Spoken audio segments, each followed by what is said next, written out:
विशू, तुला ती गोष्ट माहितीये? आम्हा नेहमी सांगायचं, माणूस, घोडा, बैल, गाढव आणि माकड यांची.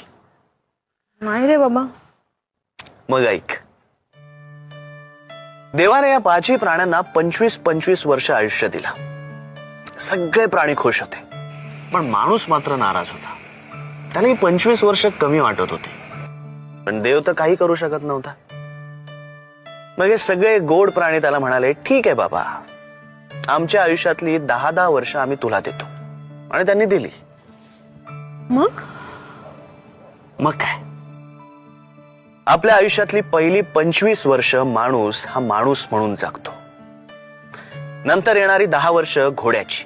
तोंडाला फेस येईपर्यंत तो धावत राहतो. सगळं जग त्याला आपल्या टापांखाली तुडवायचं असतं. नंतरची 10 वर्ष बैलांची, म्हणजे 35 ते 45.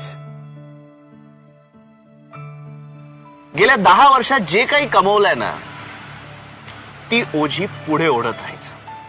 मान खाली घालून शेत नांगरत राहायचं, की बाबा आज ना उद्या इथे धान्य पिकेल आणि आपले येणारे दिवस बरे जातील. इंटरेस्टिंग. पुढे 45 ते 55 गाढवाची वर्ष सुरू होतात. सगळं जग त्या बिचाऱ्या माणसाला गाढवात जमू करायला लागतं. स्वतःची मुलं सुद्धा त्याला गाढव समजायला लागतात. बायकोही. तो बिचारा आधीच्या आपल्या आयुष्यातल्या अनुभवाने आधीच कातलेला असतो.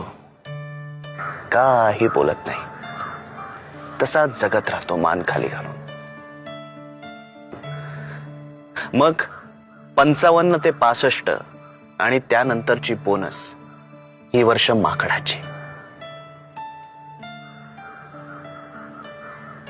तो तसाच एकटाच स्वतःची करमणूक करून घेत असतो. कोणी त्याच्याकडे पाहत नाही. येणारा जाणारा वेडावून दाखवतो. काय म्हातार चाळे करताय असं बोलत असतो. तोंडाचं बोळकं झालेलं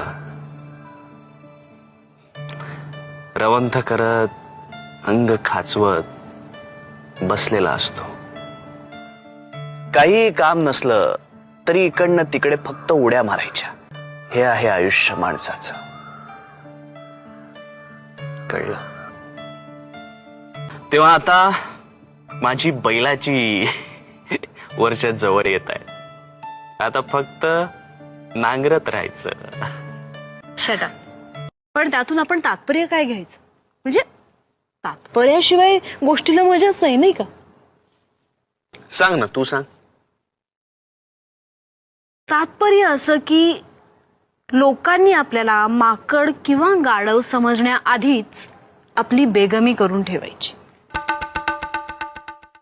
कोणाचीही गरज लागणार नाही अशी भावी काळाची गुंतवणूक करून ठेवायची.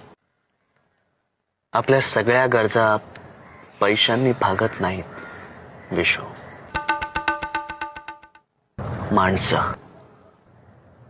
माणसं पाहिजेत. ती ज्याच्याकडे खूप आहेत ना, जोडलेली, तो सगळ्यात श्रीमंत.